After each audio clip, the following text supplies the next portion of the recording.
Hello guys, আমরা উষা টিলা পাহাড়ে উঠতে উঠতে ভীষণ টায়ার্ড, অনেক ক্লান্ত। আচ্ছা এখন আমাদের অনেক পানি তৃষ্ণা পেয়েছে, আমরা এখন পানি খাবো। দেখছেন না ঘেমে কি অবস্থা।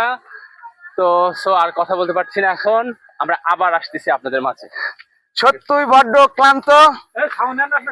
নিচ থেকে পাহাড় ডেঙ্গিয়ে উপরে ওঠা যে কত কষ্টজনক আপনারা বুঝতে পারতেছেন। আমার পাশে আছে সেলিম ভাই, হ্যাঁ, তারপরে ভাইরাল ব্যক্তি রাহাত আরাফ। এই যে আরাফ, ইনি কিন্তু ভাইরালের দিকে যাচ্ছে। হ্যাঁ, খেয়াল রাখেন। তোমার নাম কি বলে দাও? আরাফ। হ্যাঁ, আসসালামু আলাইকুম প্রাণপ্রিয় কলিজার বন্ধুরা, আপনারা কোথায় থেকে এসেছেন? কক্সবাজার থেকে। আমরাও ভাইয়ের গ্রামের দিকে রওনা দিব কক্সবাজারে আর অল্প কিছুক্ষণের মধ্যে। তো বন্ধুদের সঙ্গে দেখা হয় ভালো লাগলো। আমি বগুড়া থেকে ধন্যবাদ দিচ্ছি আপনাদেরকে। ধন্যবাদ।